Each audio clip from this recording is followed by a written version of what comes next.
Good afternoon, good evening, and of course, good night. This is the Screen Watching Podcast. My name is Dan Barrett, joined by Simon Foster.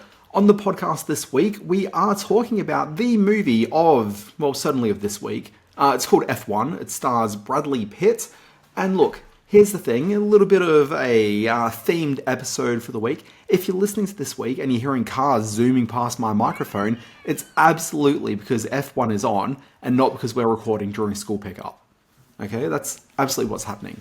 Usually we try to do it at that downtime between cabs, so when all the taxi drivers swap shifts. Usually that's when we record the podcast, but no, this week it's school pickup. But school pickup's got nothing to do with F1, it's motor cars, just to be clear. Folks, we're not just talking about that. We've also got Countdown, which is, look, it's a test of endurance, because both myself and Simon are clutching the sides of our respective desks to not do a little bit of Europe final countdown on the podcast because, of course, we don't have clearance for that, Simon. We do not have clearance. So we're going to try to avoid doing that while talking about the new Prime Video series called Countdown. What else have you been watching? Great question. Simon, look, I'm looking at his rundown here. I've not read this until right now. I didn't even know we had a rundown until seconds ago. He's talking about something called The Story of Soli, Maine, which sounds hilarious.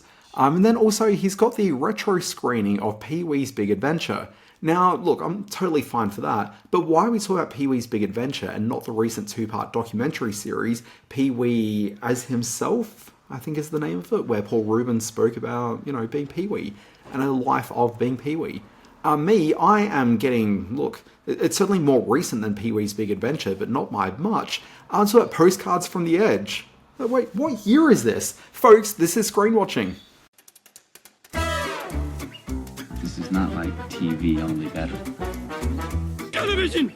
Teacher, mother! Secret lover. What, that's it? That's your movie? Well, I said that I had an idea for a movie.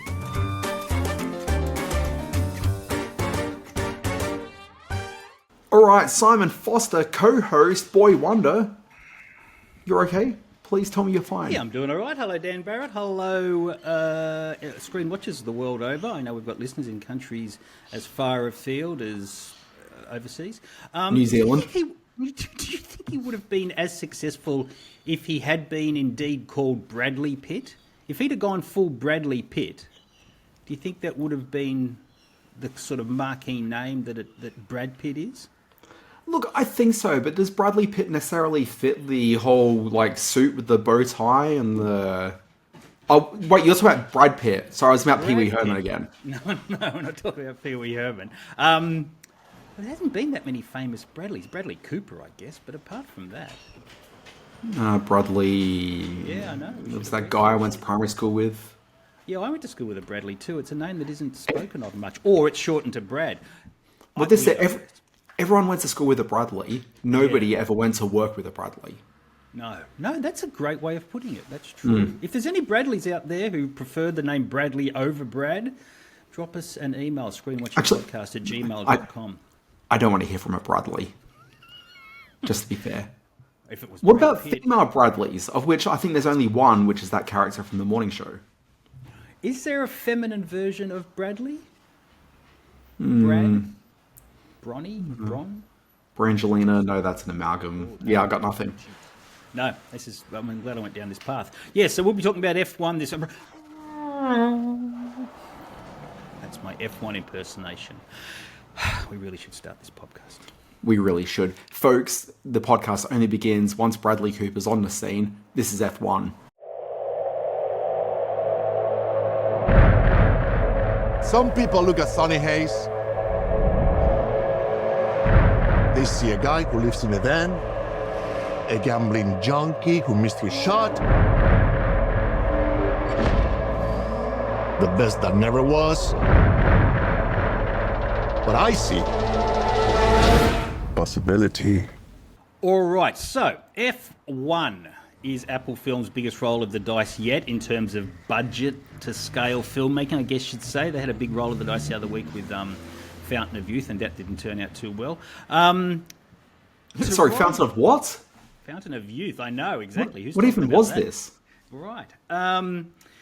a lot of boxes had to be ticked by the content tech giant to make this a viable commercial undertaking, I'd have to say. And they pretty much nailed it. You've got an Oscar-winning 4-quadrant superstar in Brad Pitt. You've got a director hot off an adored billion-dollar hit with Top Gun Maverick's Joseph Kosinski pointing the camera. It's a setting that ensures this very sort of kinetic, giddy world of action and words, and that being the racetracks and the boardrooms of Formula One motorsport. And you have a story that all but ensures audience engagement, which is the classic sort of underdog sports story in which one Brad Pitt, as Sonny Hayes, comes back from oblivion in the twilight years to race the Formula One circuit. Will he or won't he be a superstar alongside Damson Idris as the young upstart? Now, also importantly, there's no pressing need for it to be a good movie, because it isn't, or one that's original, because it's not, or grounded by any sort of logical narrative, which it lacks. It just needs are these all criticisms? Oh, these are criticisms, baby. It just needs to be marketable, risk-averse content. And if you get bored, and you might, you can certainly count the product placements from the title on downwards, but there is nothing about this film, despite it having one of the biggest marketing pushes in a long time, that indicates we've got a good film here, but we've certainly got something that's going to get bums in cinemas, and ultimately, as is Apple's gain, bums on couches. And that's all they're really trying to do here, because if I understand the algorithm, and I'm sure you'll correct me and or support me on this, you only have to flick it on and watch it for a certain length of time for the algorithm to count it as a watched piece of content. And that will certainly be the case with F1. Whether anybody makes it to the end, and I'm quite sure many won't, that's irrelevant at this stage. So it's okay. Look, I can't believe what I'm hearing. So first of all, is this a good movie? No, obviously not. Okay. Is this a fun, engaging movie? Hell yeah. I had a fairly good time with this movie. The only thing that stopped it from being like an extremely good time with this movie are the following little caveats. One, this goes for 156 minutes. It's a 2-hour movie. It stretches a little bit too far. It's a 100-minute movie tops. No, I'll give it to the 2 hours. It's fine, because you need those extended sequences. No, you do. Like, it's a race car movie. You need You can't just have like quick sort of inserts. And not as boringly shot as they were in this film. Look, I don't think they're necessarily boringly shot. What I would definitely say is a big tick in the corner of this, and I talked to you about this on the way out of the movie, because we went and saw it on a little date that we had the other night together. That's right. Yep.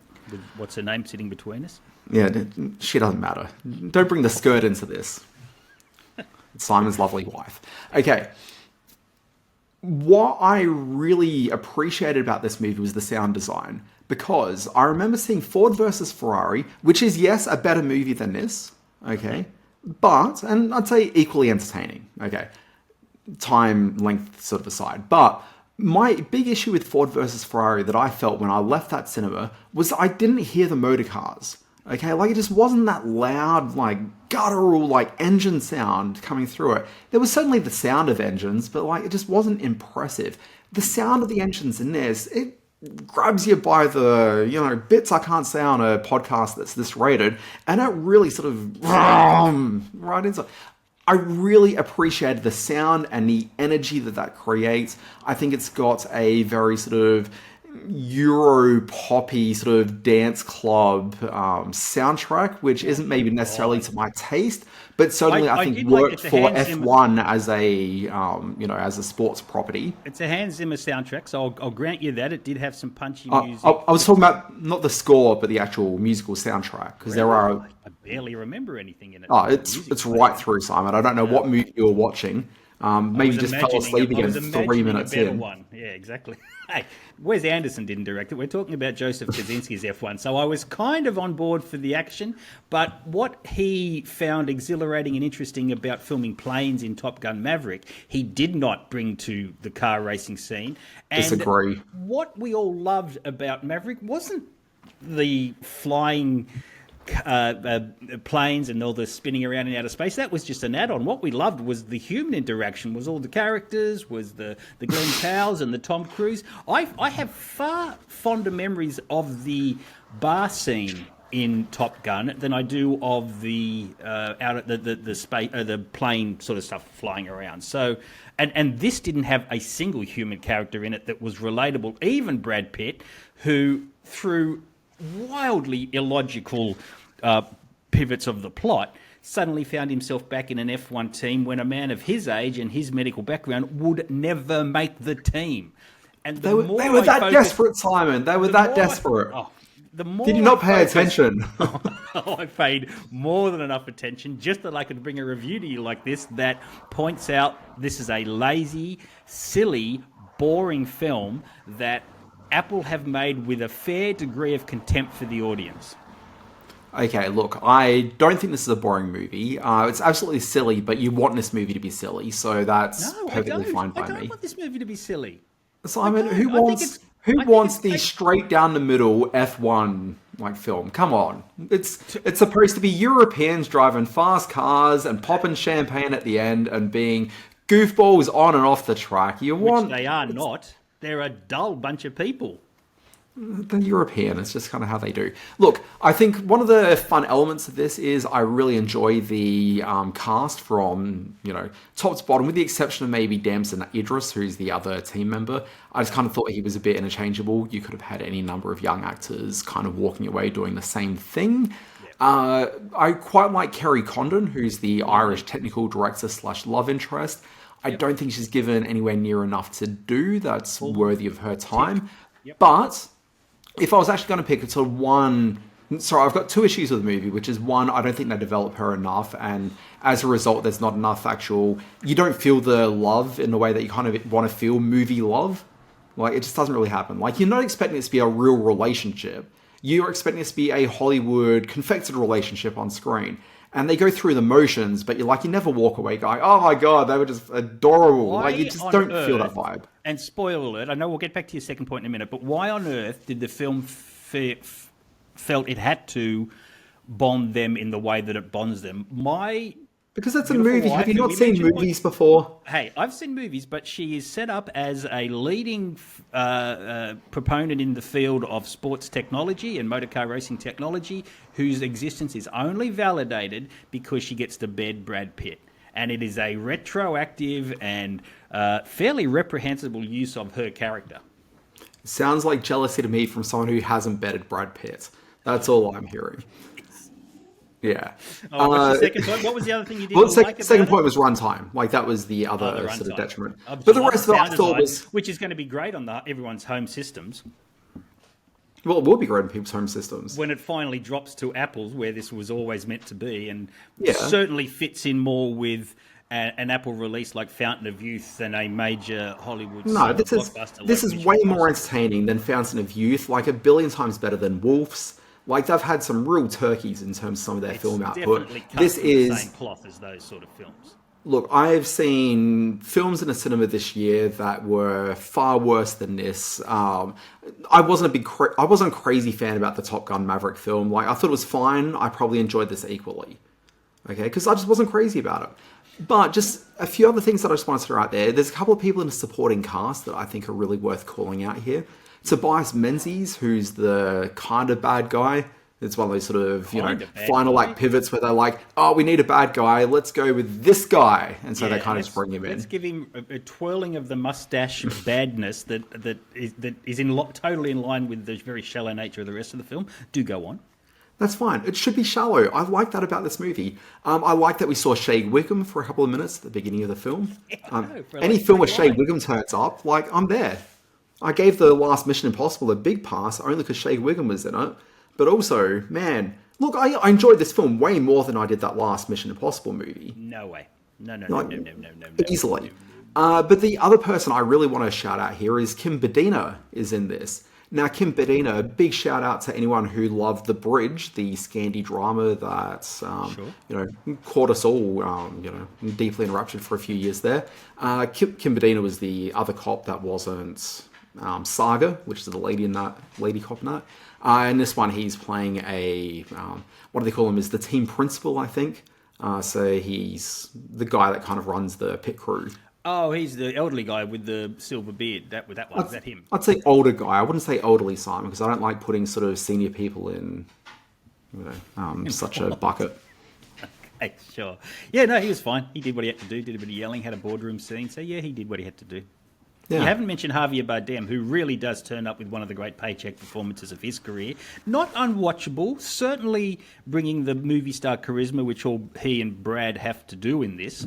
In fact, I would say he comes out of this better looking than Brad does. What are you talking about? Brad Pitt comes out of this looking like a ripped movie star is what he comes out of it looking like. He did just fine. It was objectionably movie starish. He was leaning into it a way I haven't seen Brad do for a long, long time. In fact, he's playing the sort of character that his stuntman guy in Once Upon a Time in Hollywood wouldn't have tolerated. Just would have ripped it to shreds as the movie star. So, but that's what movie stars do. I guess that's why he's doing what he does. And that's what Clint did. Jeez. Clint Eastwood? The character, from Once Upon a Time in Hollywood. Oh, okay, yeah, Clint. Cliff, wasn't it Cliff? Oh, sorry, Cliff. No, you're right, it is Cliff. Anyway, it's about the journey, Simon. We got there eventually. So F1 is in cinemas everywhere. I don't know if it's been set a streaming date yet, but it is an Apple film, and it's clearly been made with that home couch experience in mind. So, see, I don't get where you're getting that from. Like, to me, this felt like a big screen movie through and through. That's what they want you to believe. That's what they absolutely want you to believe. That's what I felt when I was sitting there in the cinema. It's got to pay for itself at the box office, and this is a wildly expensive movie. And then they can just take the cream off the top with the home viewing experience. Bring in the subscribers who didn't see it at the movies. You know the deal. I'm not telling you anything that you don't know already. So here we are. Simon, all I know is I sat down in the cinema right up the front because that's where you insist on sitting. I turned up at a point where I could have sat anywhere in that cinema, Simon. I could have sat anywhere. You're just cranky because you didn't get your iced confection. Yeah, you're right. I am very cranky about that. But I enjoy this movie. And just to throw this out there, and look, I don't think this necessarily should weigh into what people think about, one opinion or the other or whatever. But, it is 88% on Rotten Tomatoes. I think that generally the consensus kind of rests where I am, which is that this is a thoroughly silly, dumb movie, but it's pretty fun and people are going to broadly enjoy it, even if they don't necessarily quite love it coming out of the cinema. First of all, you only ever use Rotten Tomatoes when it backs up your opinion. Whenever I 100%. say something, why would I try to back up something that disagrees with me? Exactly why would I do right. that?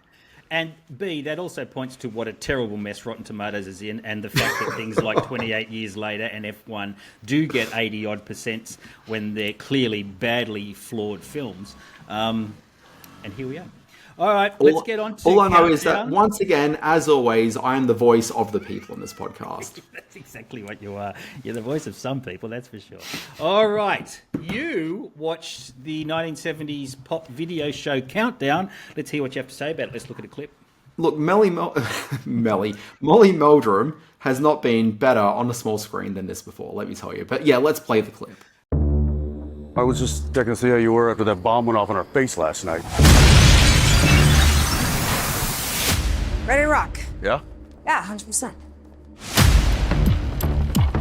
You are the best, or I would not have selected you. Our mission could prevent another 9/11.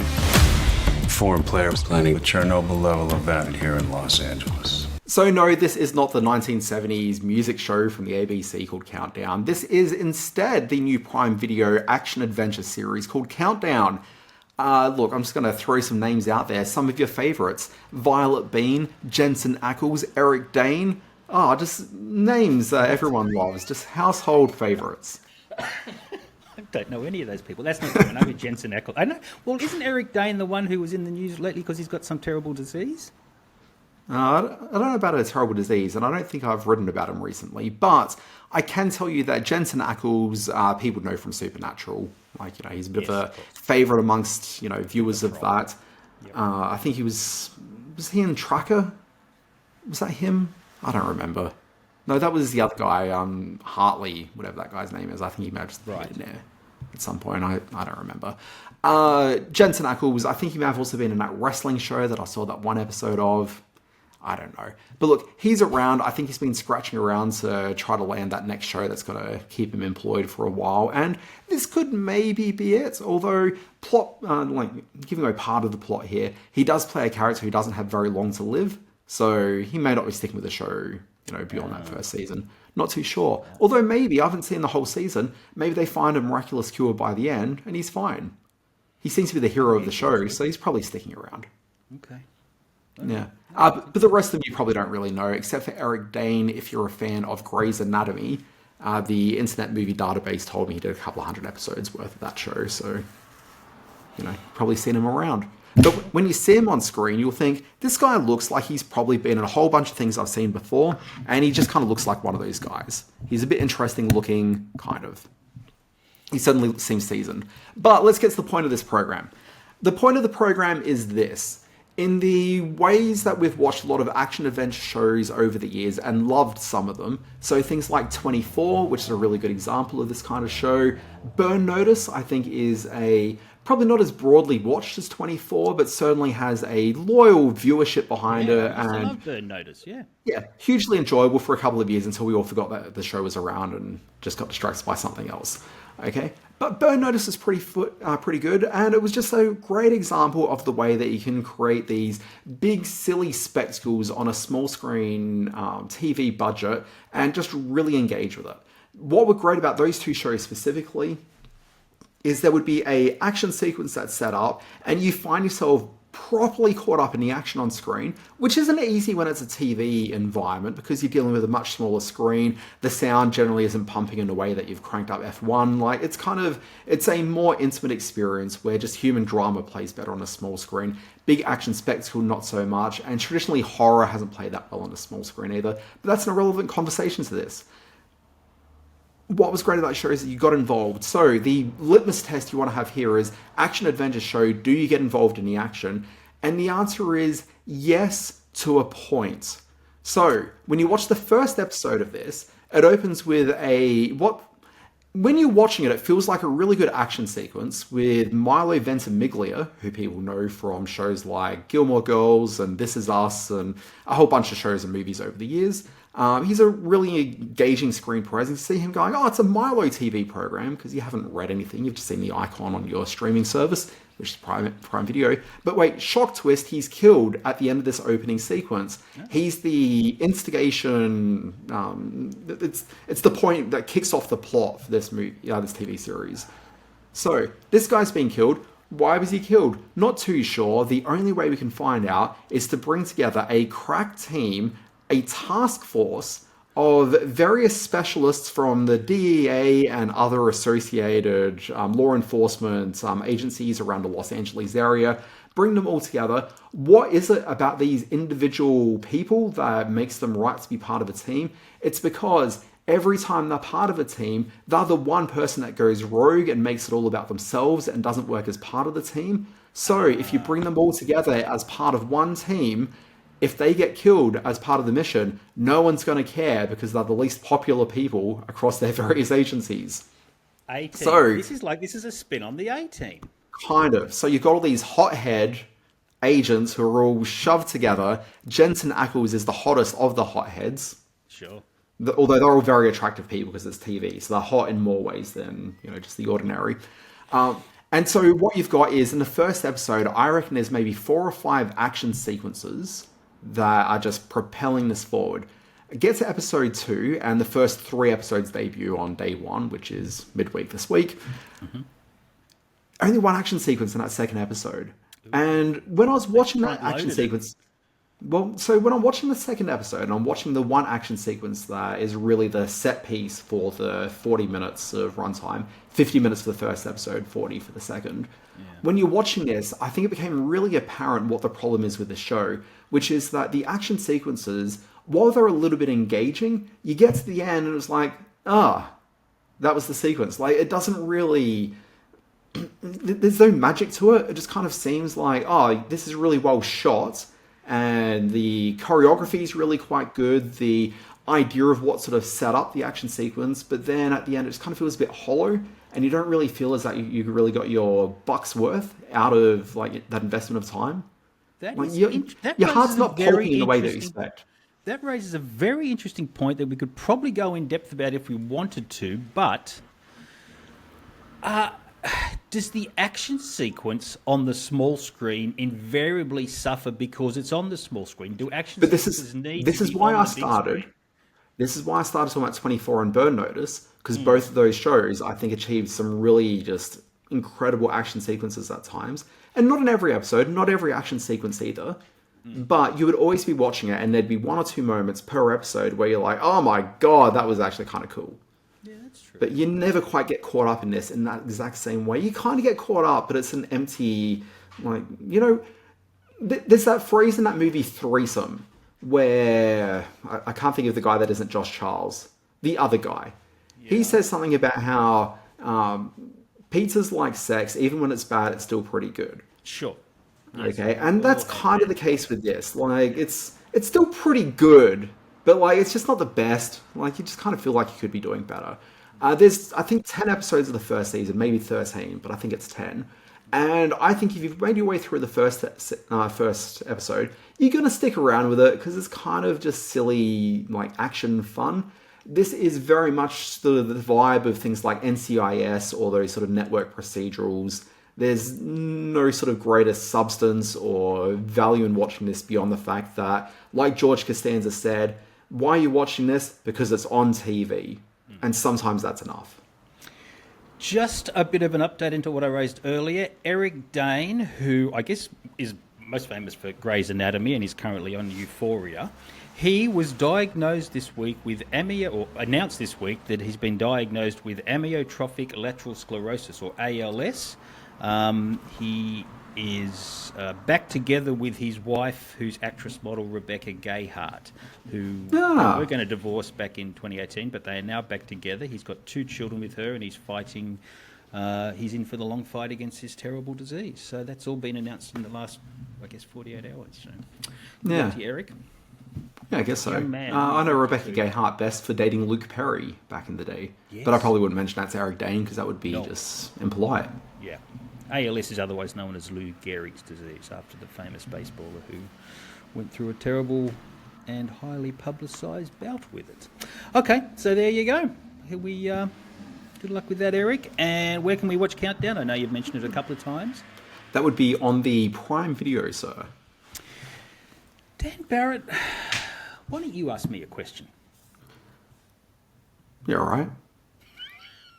Sorry, just trying to work out what the best question. What else have you been watching, Simon? Oh, nice. Okay, Suleiman's story is how it's pronounced, not whatever you said at the start of the show. This is a limited. Maybe if you release spelt these things film. phonetically, Simon, things would be What okay. we have to do now, is it?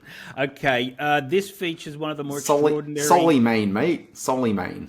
One of the more extraordinary feature acting debuts. A young man named Abu Sangari plays a Guinea immigrant, the Suleiman of the title. He's a cyclist delivery guy on the wild streets of Paris.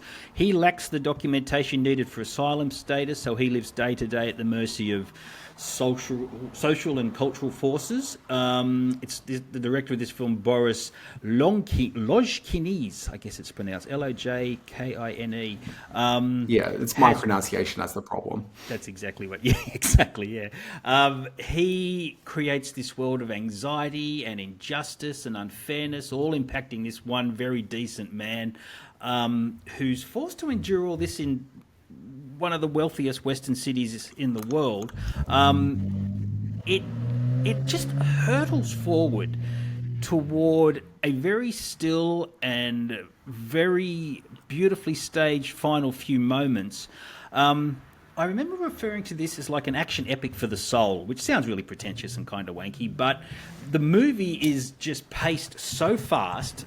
Yes, because he's on a bike sort of dodging the traffic in Paris, but also because of all the obstacles that are thrown in front of him from, because he's an African immigrant in Paris and because he's working with the bureaucracy to get his immigration status set in place, plus all the people that are trying to get to his money that he's trying to save to get this the immigration status.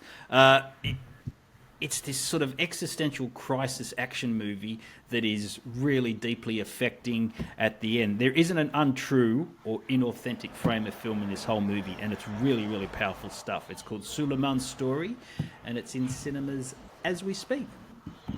Excellent. What have you been watching, Dan Barrett? So, in the last, I don't know, 6 months, whatever it's been, what are we in June? I've been really making an effort just to go through a whole bunch of those movies that were kind of around when I was a kid, and things that I've always just meant to watch that I've just never quite gotten around to for one reason or another. This led me during the week to one of just like the films I've really wanted to watch for whatever reason, which is Postcards from the Edge. Wonderful. Yeah. Wonderful film. What really surprised me with the movie was just how many great major actors there are in fairly sort of limited supporting roles. So right at the beginning, I'm like treated seeing Gene Hackman on screen playing his role. Do you remember Postcards from the Edge particularly well? I do. It's one of those that fell under my purview as a sales representative for Columbia TriStar Home Video. So yes, it was drilled into me at that point in my sales career. I know it very, very well. Yeah, so there's this moment right at the beginning where they're doing a one-er on a film set. And so they're walking across a fairly extensive sort of series of set dressed areas. Meryl Streep's playing an actress. She's delivering this monologue. She gets maybe about 4 or 5 minutes into it, screws up the line, and it's one of those bloopers that you've seen, in years gone by, where everyone just goes, "Oh my god, I can't believe I fumbled the line," and holds each other, and they all hug, and it's like that awful, just Hollywood, just shit, and not into it. But it's one of those moments. And I really liked where she walks sort of off the staged area where they're filming, walks over to the director, she kind of apologizes, they do the big hug, they do the polite conversation. She goes off into her changing room. There's another woman that goes in straight after her. And then Gene Hackman, who, as the director of the film, I think looked at it as being just like a fairly innocuous fumble of the line. And so as they get everything set up again, she'll come back out and deliver. But then when he looks over and sees two of the techs behind who are there making fun about how she's now in the cabin, the trailer, potentially doing some blow. Okay, suddenly he realizes that she's actually a liability on his set and just kind of screwed over the thing entirely. And I like the way that you can see Gene Hackman's performance just change immediately before your eyes as you're really seeing this guy just realize, wait, no, what I thought was, just professional, annoyance is actually just hugely detrimental to me being successful doing what I'm doing. And you can just see his brain just switch mid-scene. With him, he doesn't say a single word. You literally just see it in his face. Yep. Amazing. And so when you're watching the film, there's just all these great little moments just like that running all the way through it. I was really impressed. Dennis Quaid, if I remember correctly, also had a role as a kind of a jerkish boyfriend. Yes. I think at some point. We should point out that Postcards from the Edge was adapted from Carrie Fisher's book about life with Debbie Reynolds and the relationship she had with her mother, and a very sort of highly strung moment in her life and her own use of blow and drugs and Hollywood heights. So it's a wonderful film, very funny. One of Meryl Streep's best sort of contemporary performances. She's often sort of spoken of as, French Lieutenant's Woman or Out of Africa or some sort of period piece, but sometimes her contemporary work is every bit as good, if not better. So yeah, I love Postcards from the Edge. Although it's been a long time since I've seen it, but I remember it very, very fondly. It holds up very well. It feels very much of the era, I will say. Oh yeah, for sure. I'm sure it does. Yeah. You mentioned that I had also been watching One Pee-wee's Big Adventure as part of the Children's International Film Festival, which is playing at the Randwick Ritz here in Sydney and Melbourne cinemas as well, I think, for the next week or so. They screened Pee-wee's Big Adventure, a 40th anniversary screening of it. Not a lot of turnout. It was a very sunny, quite mild Sydney Sunday afternoon, so probably not a good time to see a 40-year-old film with Pee-wee Herman out front. You mentioned that we should be talking about the two-part Pee-wee as himself documentary series, which is absolutely why the wife and I decided to revisit Pee-wee's Big Adventure, which is one of my favourite all-time films. But this was the first time I saw it on the big screen, and a film which she adores as well. But on this documentary series, he made the point that he had crafted and built this Pee Wee Herman character through underground theatre, and then made it a very sort of audience-involved stage show. And then when the film came along, he was absolutely central to the sensibility and the ideas that came out of the film, but that Tim Burton got a lot of the credit for turning the film into what it was. So, and in the documentary, he's very open about that and how much he loves Tim Burton, but also how much he resented how this film, which became a sleeper hit for Pee-wee, for Paul Rubens, and for Tim Burton, the credit wasn't as fairly shared as he would have hoped it would be. Having said all that, it's still a brilliant comedy, has some of the most laugh-out-loud funny moments. When you get in line with its kind of comedy, as is always the case with a comedy talent like Paul Rubens and his character, Pee Wee Herman, it was so great to see it on the big screen, and I laughed and laughed and laughed. Have you ever seen it? I've seen none of the Pee Wee films. There were 2 or 3 of them. I'm trying to remember. There was the Big Adventure, Big Top Pee Wee, and then there was Big Top, which he admits in the documentary that kind of ran off the rails, and everybody involved was not particularly on the same page with that. And I agree, it's not a very good or funny movie. And then there was his Netflix sort of resurgence 3 or 4 years ago. Yeah, which he did with Paul, what's his name, from Love. Yes, that's right. Yeah. Love it. Great. Yeah, but anyway, to answer your question, yes, I did see Big Top Pee Wee and Adventure. I don't know, I was never crazy about them. I always wanted to love them more than I did. Okay. There you go. Yeah. But I like him and I like the character. I like the TV show. Sure. Oh, yeah, Pee-wee's Playhouse is hilarious and is available, I want to say on Max, maybe. I think you can see them all on Max. But I have to check. Yeah. That's true. Well, you were telling me before the show that they're all available on Max. Maybe you were wrong. I don't think we discussed this at all, Simon. I think you're just throwing me under a bus. Anyway, have you been watching anything else, or that's it? Just old movies? Final thing that I did see during the week was I talked last week about how I've just been burning through The Gilded Age. Yes. Anyway, came back, watched the first episode back, hugely enjoyable. Nice. I have noticed the critical conversation around the 3rd season coming back. It feels like a lot of people have gotten on board with this show, which that was certainly not the consensus when the show began. So yeah. I don't know if the show itself is marketably better. It kind of is. I think it might just be that idea of when you watch a show for a couple of years and you just get to know the characters and the writers are writing for them just a little bit better than they had been, and the actors that just inhabited those roles just a little bit more, and so it just kind of clicks. And I kind of think that might be what's taking place here. It just kind of found its groove and it's settled in. The one character in the show that's never really quite worked entirely for me is the character played by Christine Baranski. And in this season, they have switched the relationship with her and her sister around, where Christine Baranski's character always had the money, where her sister didn't. And so she was kind of providing the facilities to be able to live that wealth, the life of wealth and opulence. Okay, even though she didn't necessarily have that money. But now the sister has all the money, and Christine Baranski's character is now relatively poor compared to where she was. Okay, and it's kind of given her an opportunity now to sort of look at things from the outside. And especially as her sister goes a bit crazy getting involved in the temperance movement, gives the opportunity for Baranski to start talking up about the wonders of alcohol. It's a lot of fun. Well, yeah, ask me about that.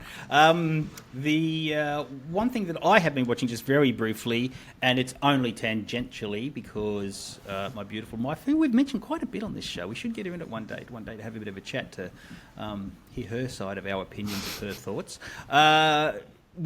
She loves watching And Just Like That, the Sex and the City sequel. We both agree it's some of the worst stuff on television, that it's just excruciating to watch and terribly, terribly button sort of box ticking as it goes along in terms of social causes and stereotypes and all that sort of stuff. But I do want to mention it this week because it featured one of the last acting performances of Harris Yulin, who's a character actor with 60 odd years of film, TV, and theatre behind him. You would instantly recognise his face. Maybe from our generation, the Judge in Ghostbusters 2, the film, oh God, he's made so many films, I can't even think of one of them. But Harris Yulin, in one of his final performances on And Just Like That this week, was maybe not the greatest send-off for the great actor, but let's acknowledge that he has left us. So. R.I.P. Harris Indeed. Yulin. He passed away On about that 2 or 3 bummer- weeks ago, as I recall. He did, yes, he did indeed. So let's wrap it up. Dan Barrett. Screen Space can be found on the Facebook at Screen Watching, on the YouTube at Screen Watching as well, and screenwatchingpodcast@gmail.com. And you can find my stuff on the Substack under Screen Space, where you can subscribe to my little newsletter. Indeed. Folks can find me at alwaysbewatching.com. Alwaysbewatching.com is a newsletter I put out every damn day. It's called The Big Stories in TV, Streaming and Film. About a week ago, I published about the passing of Harris Yulin, who I believe I referred to him then as a star of Buffy the Vampire Slayer and the TV show 24. If people actually want to know who he is, in Buffy, he was the fairly iconic character of the head of the Slayer Council, character named Quinton Travers. And I know that there'll be people out there who also cite his performance in the Star Trek series as well as being an iconic character. So, yep, totally acknowledge he's got a wealth of performances behind him. The Star Trek series. There's like 35 of them. How are you supposed to say the Star Trek series? You threw me under the bus. There's been a lot of bus throwing in this episode. Yeah, but you deserved it then. I wasn't just making crap up. Anyway, alwaysbewatching.com. Check that out. So you can subscribe for free. You get most of the stuff there for free. There's just a TV guide I send out a few days early to people that pay me some cash. Anyway, folks, this has been Screen Watching. We'll be back next week with, I don't know what's on the docket. I'm sure there's something big and exciting. I don't know what's on the docket next week. I haven't looked. Doesn't matter, Simon. We're only a few weeks away from Superman. You are so excited. Oh my God. We got notification this week of our media preview, and oh boy. Yes, I 3 days earlier than everyone else. All of you feel the suckers that won't be seeing it with me. Is there an embargo on it? Are you going to have to stay quiet on it for a little while at least? Look, I may not be speaking into a microphone, but on the Tuesday before it comes out, people, just lift your ears up to the sky and see if you can hear me shouting out, "It was magnificent!" Oh my goodness! We have got a big couple of weeks ahead of us. We've got Jurassic World Rebirth in front of us, which I'm quite excited about, and then the Superman. So we're having a good run of movies here. So we'll see how we go. I'm not that excited about this Jurassic Park movie You're at not a all. dinosaur guy, are you? See, I'm a dinosaur. I know, guy, so I'm kind of I like most of the Jurassic Park movies, but I don't know, that last one just kind of absolutely killed any enthusiasm I have for this franchise. The last one was terrible. I totally agree. But, the first one holds a special place in this Generation X's heart. His aging, thinning heart. Anyway, we should wrap this up. People have stuff to do. Yeah. Folks, this has been Screen Watching. We'll be back next week. See you then. Bye-bye.